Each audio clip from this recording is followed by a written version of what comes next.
এই শোনো না গো, আমাদের পুতুল ডায়েরি চ্যানেলটি সাবস্ক্রাইব করে পাশে থাকা বেল আইকনটি বাজিয়ে দিও প্লিজ। আর গল্পটি ভালো লাগলে অবশ্যই লাইক কমেন্ট করে শেয়ার করে দিও। খন্দকার বাড়িতে ইফতার আয়োজন বেশ বড়সড় করে নেওয়া হয় প্রতি বছর। রোজার মাসটা যেন দুহাত ভরে দান করে তশরিফুল খন্দকার এবং আরিফুল খন্দকার। দুই ভাই মিলে জাকাত ফিতরা সহ নানানভাবে গরিবদের সাহায্য করেন। এবারও তাই করছে। ইফতার আয়োজনে গ্রামের মসজিদ এবং বাড়ি দুইখানি করা হয়। মসজিদে শুধু ইফতার দেওয়া হয় এবং বাড়িতে গরিব এতিমদের সহ পাড়া প্রতিবেশী আত্মীয়দের ইফতার সহ খাবার আয়োজন করা হয়। সেই হিসাবে প্রায় 40 পদের ইফতার আয়োজন মসজিদের জন্য রাখা হয়েছে, আর বাড়িতে 25 পদের ইফতার এবং রাতের খাবার। সব পদ বাবুর্চি দিয়েই তৈরি করা হচ্ছে। সাহায্যের জন্য বাড়ির বড় গিন্নিরা এবং কাজের মহিলারা রয়েছে। দুপুরের এই বেলার সূর্য কিরণ মাথার উপর, সবাই বেশ ব্যস্ত সময় পার করছে। ছোটরাও বসে নেই। ইফতার প্যাকিং করার ব্যবস্থা করা হবে কিছুক্ষণ পর থেকে। তাওরিদ এসে ফ্রেশ হয়ে কাজে লেগেছে। সাথে বন্ধু সোহান রোহান তো আছেই। কাজের ফাঁকেও সে চোখ কান খোলা রাখছে, বলছে না। লিপিকে রান্নাঘর থেকে তুলে দিয়েছেন আফিফা। তিনি এখন ঘরে। আফিফা লক্ষ্য করেছেন তাকে। তন্দ্রার প্রতি কতটা অনীহা তার সবটা দেখছে, এটাই তিনি সন্দেহ করেছিলেন। এর জন্যই তো এত আয়োজন করে ডেকে আনা। এখন যেন নিজ চোখে দেখতে পারছেন। এই নিয়ে ছেলে তাওরিদের সাথে চোখে চোখে কথাও বেশ কয়েকবার হয়ে গেছে। তন্দ্রা এখানে এসে নিজের মাঝে কিছুটা পরিবর্তন টের পাচ্ছে। আর সেটা হচ্ছে, আগে অন্যদের সাথে কথা বলতে তার বিরক্ত লাগতো, রাগ উঠতো, মেজাজ দেখাতো, সেইটা যেন অনেকটা কম। আর এসব কিছুর জন্য আফিফা, খালামণি ক্রেডিট নিরতিশয়। তৌফা, তুরফা, তুবা এরা তিনজনই যেন সর্বসম্মত তার জন্য সময় নিয়ে বসে আছে। একা থাকার জুড়ি নেই তার। বাড়িতে একমাত্র অরিও, আর এখানে কত শত মানুষ, সবাই কতটা খোলামেলা মনের, হাসি খুশিতে ভরপুর তাদের জীবন, যেন কোনো দুঃখ তাদের জীবনেই নেই। পরিবারের সাথে কত মিলেমিশে থাকে সকলে, আর তার তো কোনো পরিবারই নেই। তন্দ্রা সহ তৌফা, তুরফা, তুবা একটা ঘরে বসে গল্প করছে।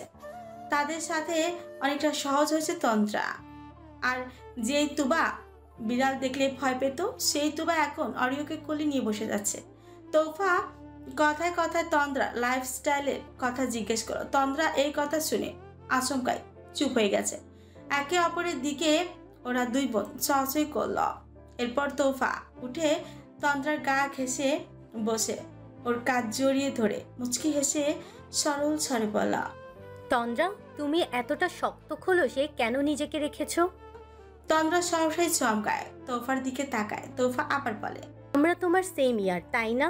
সেই হিসেবে বোন সম্পর্কের সাথে আমরা বন্ধু হব। তুমি চাইলে আমরা ভালো বন্ধুও হয়ে উঠব, কিন্তু সেটা তো তোমাকেও এগোতে হবে, তাই না? তুমি এক পা এগোলে আমরা দু পা এগোবো। একবার শক্ত খোলস ছেড়ে নিজেকে প্রকাশ করেই দেখো।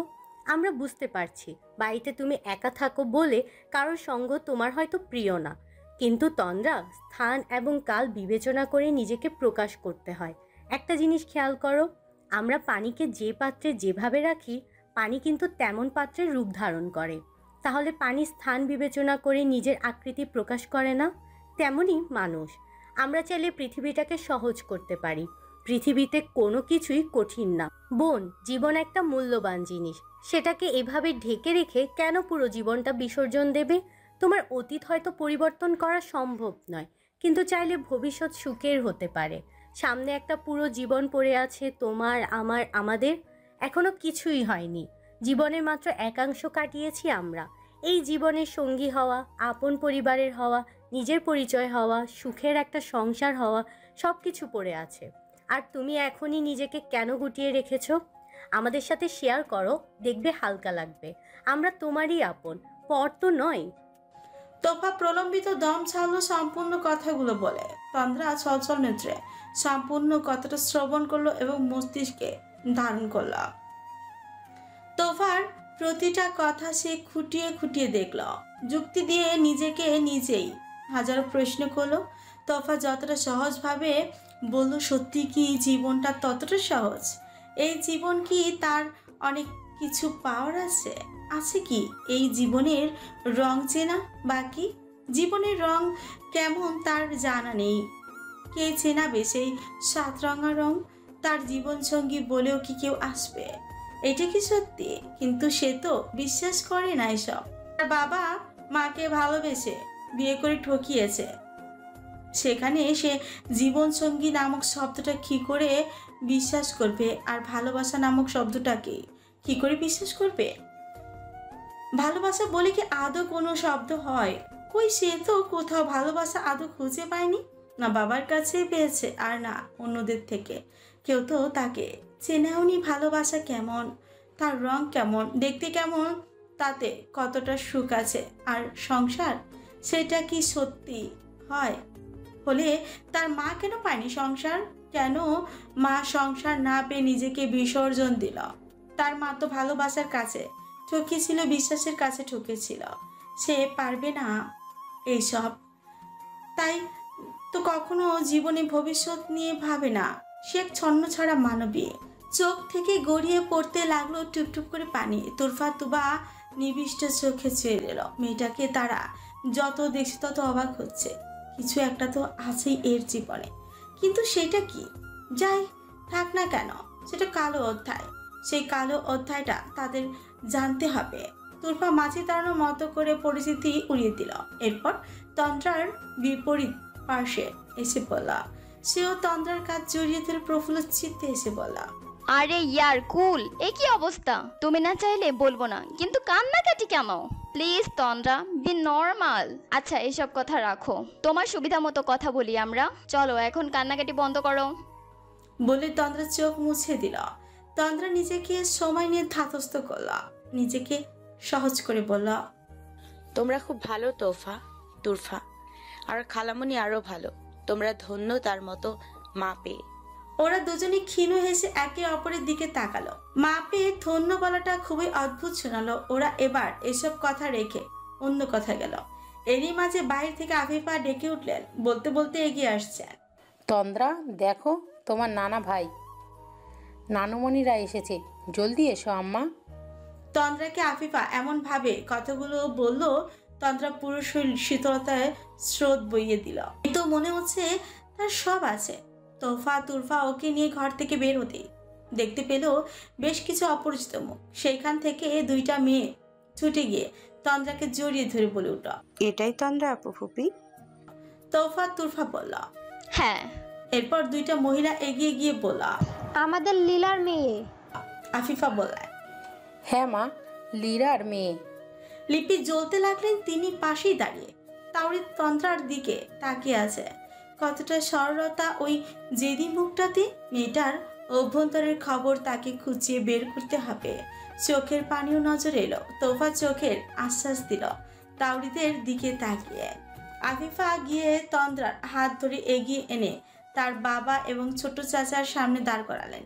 লীরার বড় মামা গত হয়েছেন, বড় মামিও শয্যাশায়ী। এসেছেন মেজ মামা মামি এবং ছোট মামা মামি। আর তাওরিদের দুইটা মামা আর তিনটা মামি এসেছে, বাকিরা আসেনি। তাওরিদের কাজিনরা কয়েকটা এসেছে। সবাই তন্দ্রাকে প্রথম দেখে যেমনটা করলো যেন সবার কত শত বছরের দেখা সাক্ষাৎ আর সম্পর্ক। তন্দ্রা তবদা খেয়ে দাঁড়িয়ে আছে শুধু। তাওরিদ কাজিন এবং নানা নানিদের সাথে মজা উড়িয়ে চললো। কান মলা কম খেলো না তাতে। মামিদের থেকে তাওরিদের বড় মামি বললেন, আফিফা, তোর ছেলেটা প্রচণ্ড দুষ্ট। বউ দে ওকে জলদি, আমাদের না জ্বালিয়ে বউকে জ্বালাবে। তাওরিদ তন্দ্রার দিকে এক পলক তাকে ফোরন কেটে কৌতুক স্বরে বলল, হ্যাঁ জলদি যাও, বুড়ো হয়ে যাচ্ছি তবুও বিয়ের কথা উঠাচ্ছ না। আমি না হয় লজ্জায় বলতে পারি না, তাই বলে কি তোমরাও বলবে না? সবাই তো হাসলোই, সাথে আফিফা বাহুতে চাপড় বসালো। তন্দ্রা প্রায় হাঁ হয়ে গেছে। কতটা বেহাইয়া এ! লজ্জা বলে কি কিছু আছে এ শরীরে? কি অবলীলে এতগুলো বড়দের সামনে বিয়ের কথা বলছে, অসভ্য লোক। কটমট করে তাকিয়ে রইল। তাওরিদ ওর অমন তাকানো দেখে মিটিমিটি করে হাসছে। মনে মনে হয়তো হাজারো দুষ্টুমি কথা বলা হয়ে গেছে। আফিফা তাওরিদকে মেরে বলে, তাহলে ভাবো এবার আমি এটাকে কি করে সহ্য করছি এতগুলো বছর। সবাই হেসে ফেল আবার। তাওরিদ দুঃখী মুখ করে নাটকীয়তার সাথে বলল, আম্মু তুমি এভাবে বলতে পারছো? সবার সামনে আমার প্রেস্টিজে কেন আঘাত করছো? তাওরিদের দাদি খোঁচা মেরে বললেন। সেইটা তোর আছে নাকি বেহায়া? আবার হাসলো সবাই। তাওরিদ এবার আশাফালিত স্বরে বলল, কমলা সুন্দরী, সুযোগ থাকতে কদর করতে শেখো, বুঝছো? তো নয়তো সতী নিয়ে আসবো, তখন কিন্তু আড়ালে আড়ালে কেঁদে বেড়ালেও তাকিয়ে দেখবো না। দাদি লাঠি তুলে তাড়া দিয়ে বলেন। সরলি এহেনতে অত ছাড়া বেহায়া ছোকরা। তাওরিদ আর একটু দাঁড়ায়নি। দাদির লাঠি তোলা দেখে সে দৌড় দিয়েছে নিজের কাছে। বাকিরা হেসে উড়িয়ে দিল। এরপর আলাপচারিতার মাঝে পরিচয় শেষ করলো।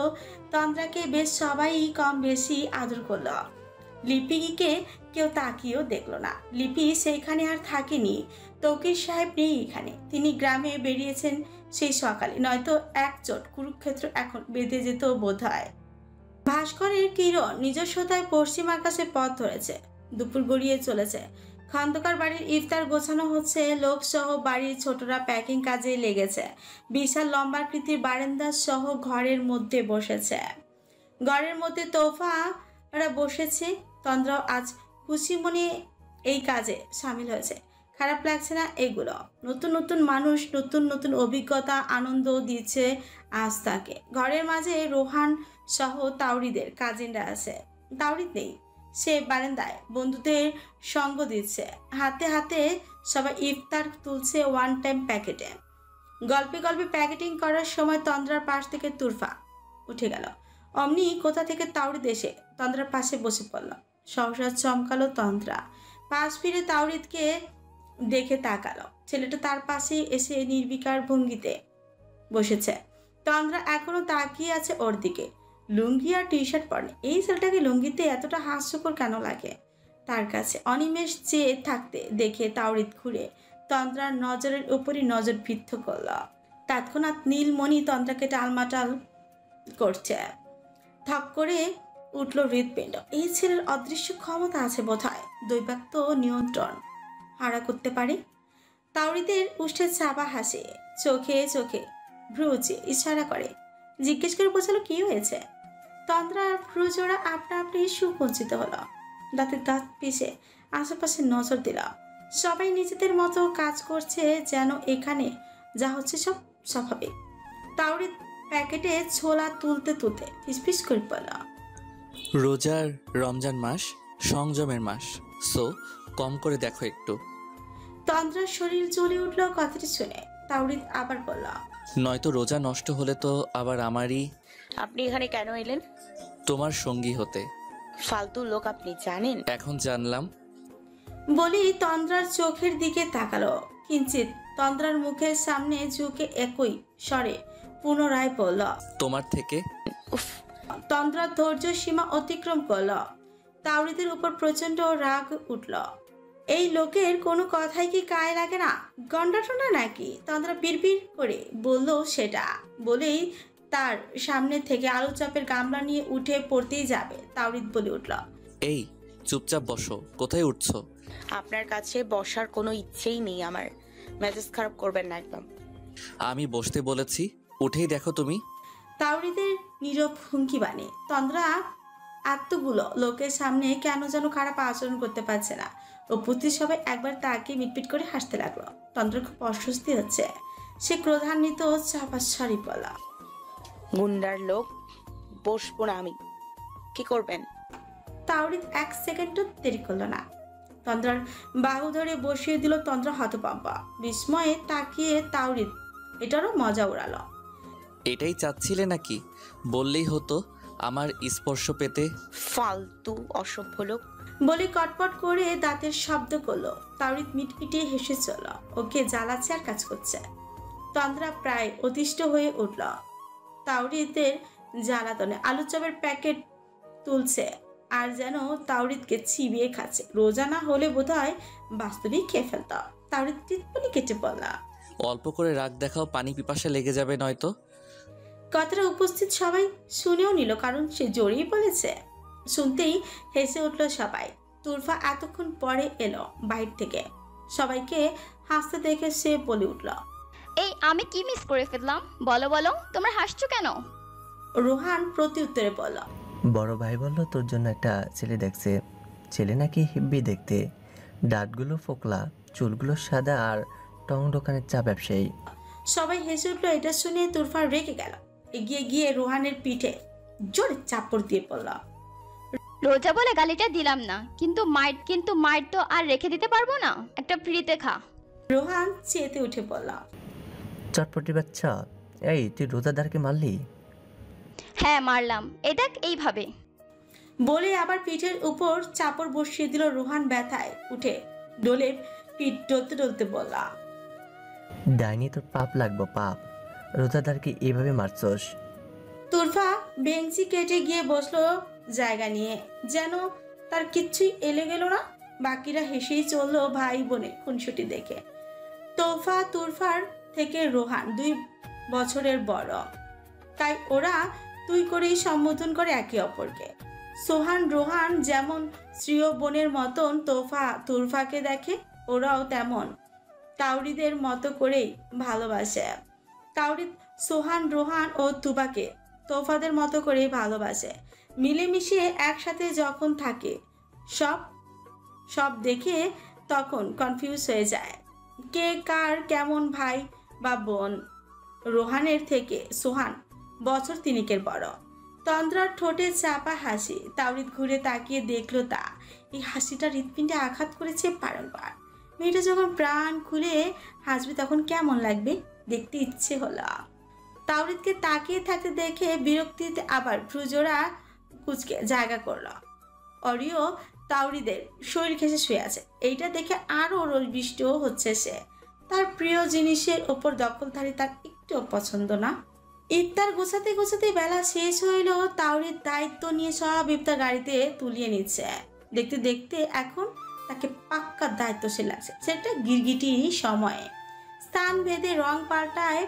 পাড়ার যুবক ছেলেদের ডেকে এনে কাজ করছে সবাই। রিহানরাও হাতে হাতে লেগেছে। হাতে আর 1 ঘন্টা আছে। মসজিদে ইসলামিক গান বলা হচ্ছে, শুনতে কি মধুর লাগছে। গ্রামের রোজার মাসটা যেন বেশি উপভোগ্য। বাড়ির কর্তা কর্তীরা বাড়িতে দাওয়াত করা রোজাদার নিয়ে ব্যস্ত।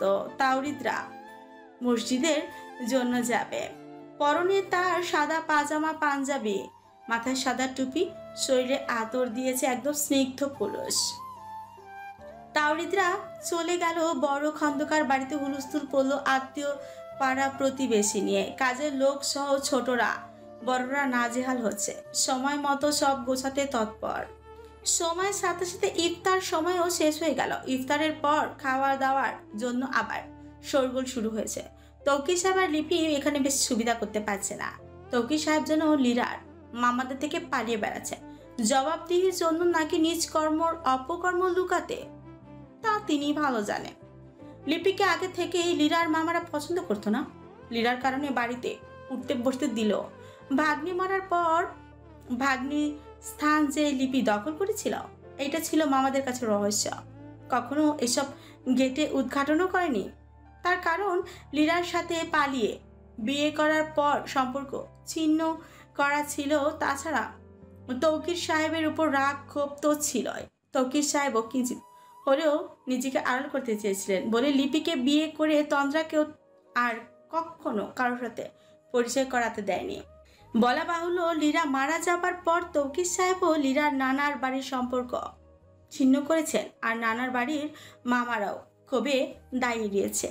এদের এই নীরব যুদ্ধের মাঝে তন্দ্রার জীবন পিষে গেছে। 2 পক্ষের ভুলের জন্য তার শৈশব কৈশোর বিষাক্ততায় মুড়িয়ে গেছে। রাত্রি নৈশভোজের পর বাড়ি যখন লোক সমাগমহীন, তখন আফিফার আম্মা লিপিকে কথার জালে ধরলেন। এই প্রথম লিপিকে কাছে পাওয়ার সুযোগ হলো। লিপির এবং আফিফার মায়ের 1 কথায় 2 কথায় তর্কাতর্কি হতে হতে ঝগড়া বেঁধে গেল। ঝগড়াটা আফিফার মাতেই সীমাবদ্ধ রইল না। আফিফার ছোট চাচি সহ ভাবিরাও ধরল। একা লিপিকে নাজেহাল করার মতোই অবস্থা। কিন্তু মহিলার মুখের জোরের কাছে এই এতগুলো মানুষ যেন পেরেই উঠছে না। সমানে তর্ক করে চলেছেন। এদিকে তৌকির শিকদার যেটার জন্য পালিয়ে বেড়াচ্ছিলেন সেটাই যেন হলো। আর কতই বা পালিয়ে বেড়াবেন, সবকিছু তো সামনেই আসবে একদিন। লীরার মামারা তৌকিরকে যখন প্রশ্ন করলেন কেন তন্দ্রাকে তাদের সাথে পরিচয় করানো হয়নি, তখনই তৌকির সাহেব কাটকাট স্বরে প্রত্যুত্তর করলেন, আমার যেখানে সম্পর্ক নেই সেখানে আমি কেন আমার মেয়েকে পরিচয় করাবো বা উঠতে বসতে দিব? আর দোষ একা কেন আমার উপর চাপানো হচ্ছে? এতটাই যখন দায় দেখাতে চাচ্ছেন তো তখন কেন মেনে নেননি? আমরা যেমন কোনো কথা খুঁজে পেল না, তেমনি তৌকির সাহেবও কৌশলে শাক দিয়ে মাছ টাকার আপ্রাণ চেষ্টা করে চলেন। তাওরিত তো সবটা দেখেই এসেছে, কিঞ্চিত সেও হলেও অনেকটা আঁচ করতে পেরেছে। কেন যেন তৌকির সাহেবের কথায় তার চল শক্ত হয়ে এলো, কিন্তু প্রমাণ ছাড়া কোনো কিছু বলতে পারবে না বলেই বড়দের মাঝে কথা বলল না। সে তো অ্যাকশন নেবে ক্লু পেলে, আর সেটা দিতে পারবে তন্দ্রা। অপেক্ষা সেটারই। আফিফা তাওরিদের দিকে এক নজর দেখে চুপ থাকার নির্দেশনা দিলেন। যে উদ্যোগে তিনি লেগেছেন তা সফল করেই ছাড়বেন। এতগুলো বছর গাছাড়া ভাব দেখিয়ে একটি কোমল নিষ্প্রাণ জীবন পুরো বরবাদ করতে বসেছিলেন সকলে। লীরা তার কাছে কি কেউ না জানলো তিনি জানেন। লিপিকে শান্ত করা হয়েছে, আফিফা মা চাচিদের থামিয়েছেন। মেয়ের শ্বশুরবাড়িতেও ঝগড়া করাটা দৃষ্টিকটু ভেবে চুপ থাকা। তাওরিদের দাদি বৃদ্ধা নিজ বাড়িতে অন্য ঝামেলা ঝগড়াঝাটে এইসব মেনে না নিল, চুপই থাকলেন। কারণ আফিফাকে তিনি একটু বেশি স্নেহ করেন। সর্বপ্রথম ছেলের বউ আর আদর যত্ন আফিফার থেকেই বেশি পান তিনি। তন্দ্রা প্রথমে এত কিছু টের পেল না পেলেও পরে টের পেল বাবার সাথে মায়ের মামাদের দ্বন্দ্ব। তুরফারা তাকে অনেক ব্যস্ত করে রেখেছিল। অবিলম্বের প্রশমিত পরিবেশ, মিহির কিরণ, বটবৃক্ষ, গুমলতার ফাঁক ফোকর দিয়ে চিরল চিরল রূপে জমিনে পড়ছে। রমাদানের এই পবিত্র মাসটা সকালেই যেন শান্তরূপে ধরা দেয়। তেমনি কানুনপুরের সকাল কবুষ্ণ এই প্রভাতের দিবাকর গায়ে গতরে উষ্ণতার ঢল নামিয়ে দিচ্ছে। খন্দকার বাড়ির পাকা উঠানের কোণে কবুতরের ঘর, কবুতর ডাকছে তার নিজস্ব ভাষায়, বাকুম বাকুম। রব শ্রবণেন্দ্রিয়তে পৌঁছাতেই চিত্ত আন্দোলিত হচ্ছে একরকম রোমাঞ্চকতায়। গতকালের ক্লান্ত শরীর আজ একটু বেশি জিরিয়ে নিতে এখনো বাড়ির সদস্যরা নিদ্রারত। তবে সূর্য উদিত হবার পর দাদি কমলা সুন্দরী আর বিছানায় রাখেন না শরীর। অভ্যাসগত কর্ম থেকেই উঠে পড়েছেন। ঘরের দরজা ছিটকিনি খুলে আলগা করতে একটি দৃশ্য দেখলেন, আর সেটা তন্দ্রা কবুতরের ঘরের সামনে দাঁড়িয়ে কবুতরের সাথে খেলা করছে। পায়ের কাছে নাদুস নাদুস অরিও খুরখুর করছে। লাঠি নিয়ে এগিয়ে নেমে এলেন।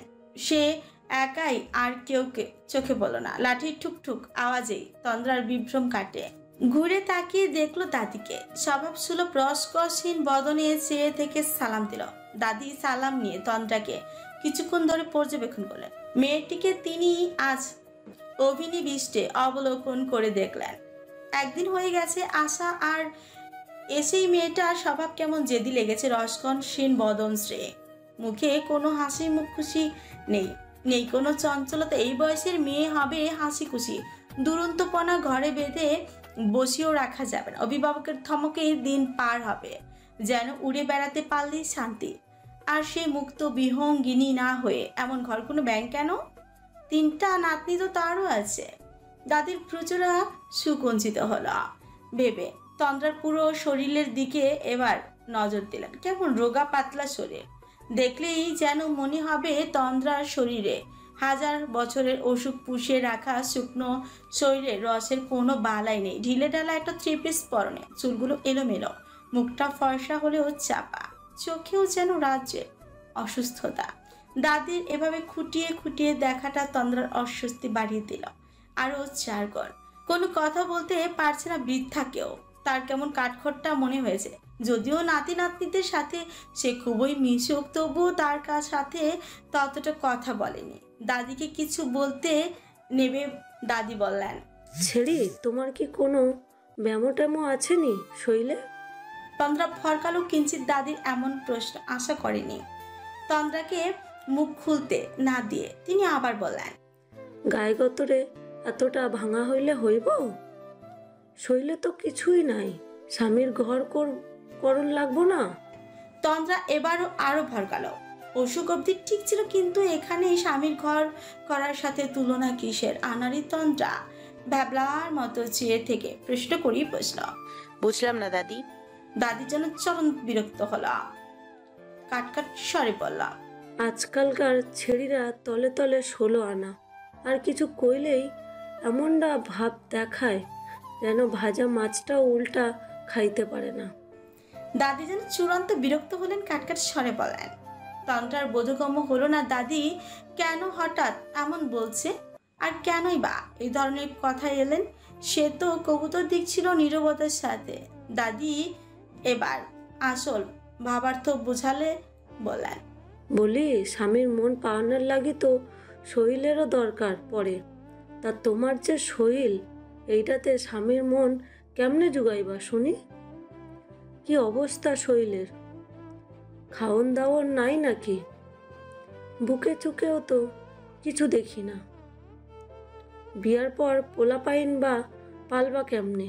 এবার যেন দাদির কথার মর্মার্থটা বোধগম্য হলো। লজ্জায় অরক্তিম হলো বদনশ্রী, কানের লতি কবষ্টতায় ছিঁড়ে গেল, মস্তিষ্ক আপনা আপনি ঝুঁকে গেল।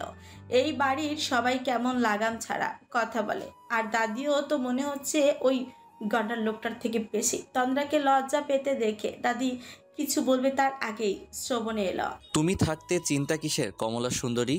ও মন জোগাতে না পারলে তুমি জুগিয়ে দেবে। বলতে বলতে এগিয়ে এলো তাওরি। তন্দ্রার লজ্জায় লাল বর্ণীয় মুখশ্রীর দিকে আর চোখে তাকিয়ে দেখলো। সে মিটিমিটি করে হাসতে লাগলো। দাদির কথায় সে সব শুনেই নিয়েছে। তন্দ্রাকে একা দাঁড়িয়ে থাকতে দেখে আসতে চেয়ে নিয়েছিল জ্বালানোর জন্য, কিন্তু তার আগে দাদি এসে দাঁড়ায়।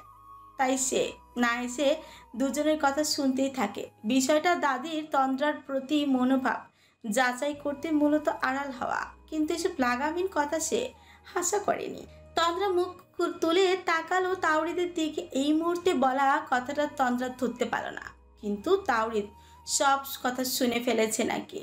এবার লজ্জা আরও লাগলো তার। দাদির প্রচুর আপনা আপনি ঈশ্বর সুকুঞ্চিত হয়েছে। নাতির মুখের দিকে তাকিয়ে থেকে বললেন, ছোকরা মতলব কি তোর? আমার মতলব দিয়ে কি করবে কমলা সুন্দরী? তুমি না হয় ওকে ভাজা মাছ কিভাবে উল্টাতে হয় শিখিয়ে দিও, বাকিটা আমি শিখিয়ে পড়িয়ে চালিয়ে নেব। কথাগুলো এমন ভাবে বললো তাওরির মুখে তো দুষ্টুমির হাসি আছেই, সাথে ইঙ্গিত গভীর।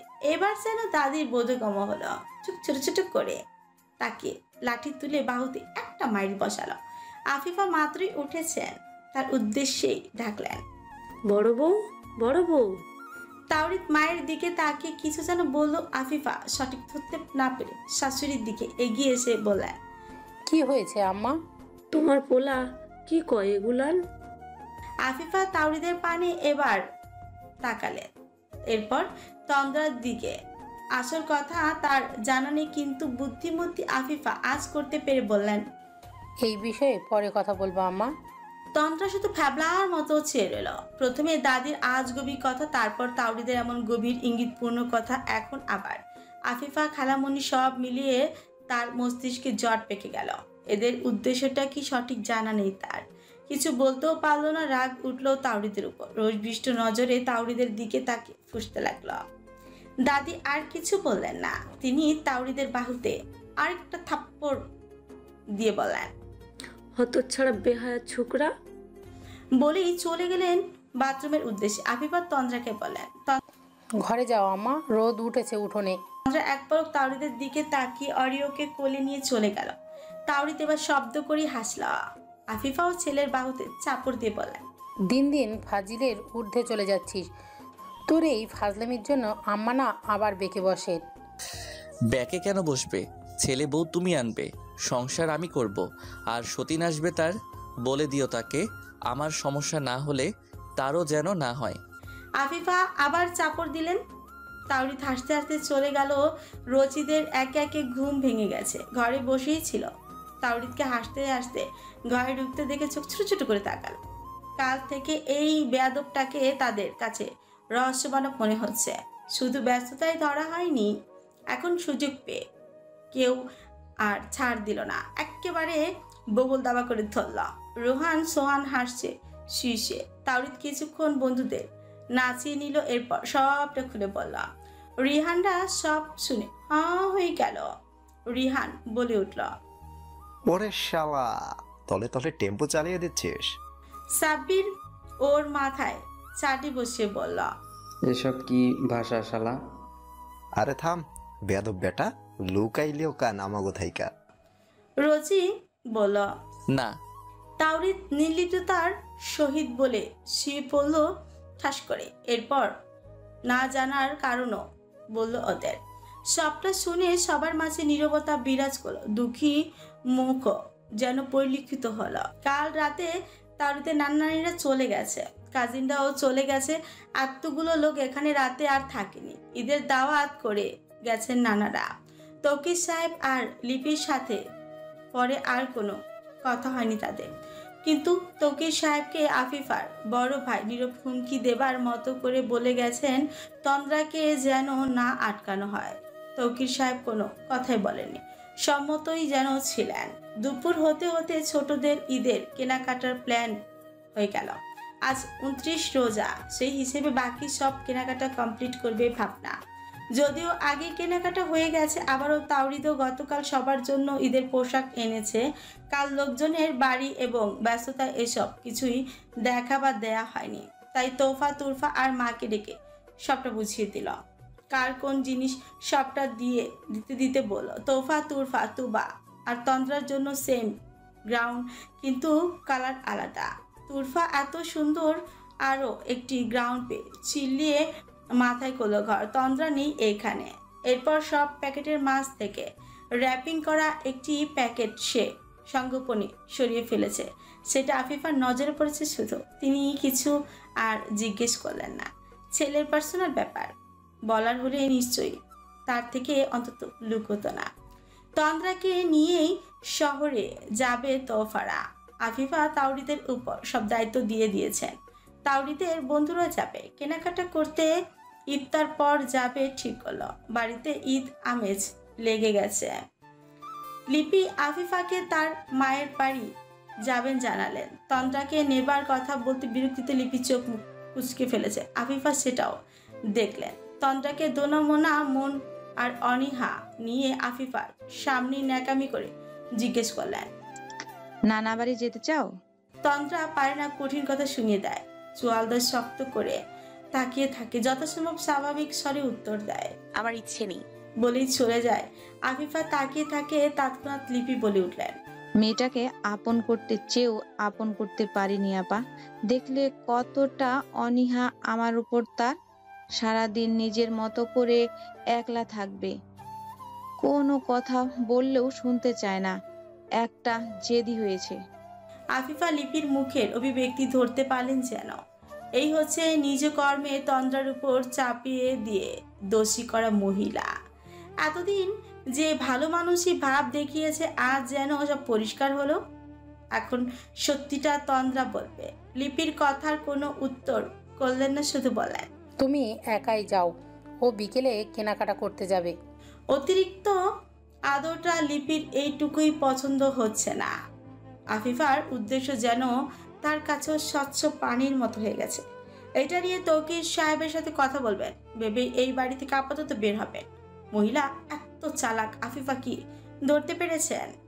লীরার বাবা গত মা বৃদ্ধ, বাড়িতে আর কেউ থাকে না। বৃদ্ধ মা একাই রান্না করে খান, দেখার মতো মানুষ নেই। ছেলে আছে, কিন্তু ছেলের বউ ভাত দেন না। মহিলাও লীরার মায়ের সংসারে উড়ে এসে জুড়ে বসা আগাছা। মেয়েরই অনুরূপ যেন লিপি। লিপির নিয়তিটাও যে যেন মায়ের মতো, কিন্তু মায়ের থেকে তার নিয়তিটা একটু বেশি করুণ ছিল যেন।